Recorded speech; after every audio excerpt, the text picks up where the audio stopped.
एवं बुद्धेः परं बुद्ध्वा संस्तभ्यात्मात्मना जहि शत्रुं महाबाहो कामरूपं दुरासदम. 43.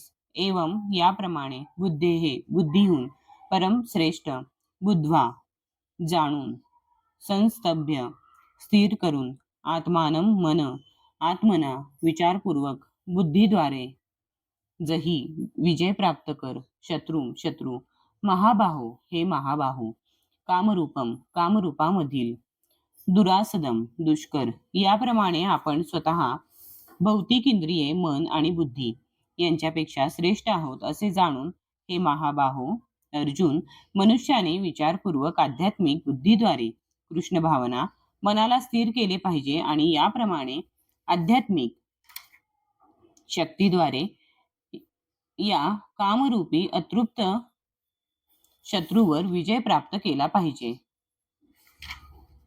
तात्पर्य श्रीमद भगवद्गीतेचा हा 3रा अध्याय निश्चितपणे कृष्ण भावनेकडे निर्देश देताना सांगतो की मनुष्याने निर्विशेष शून्यवाद हेच अंतिम ध्येय न मानता भगवंतांचा शाश्वत सेवक रूपी स्वतःचे स्वरूप जाणले पाहिजे. जीवनाच्या भौतिक अस्तित्वामध्ये मनुष्य निश्चितपणे काम प्रवृत्ती आणि भौतिक प्रकृतीच्या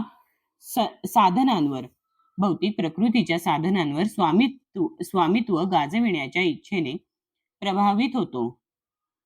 सर्वांवर स्वामित्व गाजविण्याची आणि इंद्रिय तृप्ती करण्याची इच्छा म्हणजे बद्ध जीवांचा महान शत्रूच आहे. परंतु कृष्ण भावनेच्या बळावर मनुष्य भौतिक इंद्रिये मन आणि बुद्धी नियंत्रित करू शकतो. आकस्मितपणे मनुष्य आपल्या कर्तव्याचा आणि विहित कर्मांचा त्याग करू शकणार नाही. परंतु भौतिक इंद्रिये आणि मन यांपासून प्रभावित न होता स्वतःच्या विशुद्ध स्वरूपावर स्थिर झालेल्या बुद्धीद्वारे क्रमशः कृष्ण भावनेचा विकास करून मनुष्य दिव्य स्थितीमध्ये स्थिर होऊ शकतो.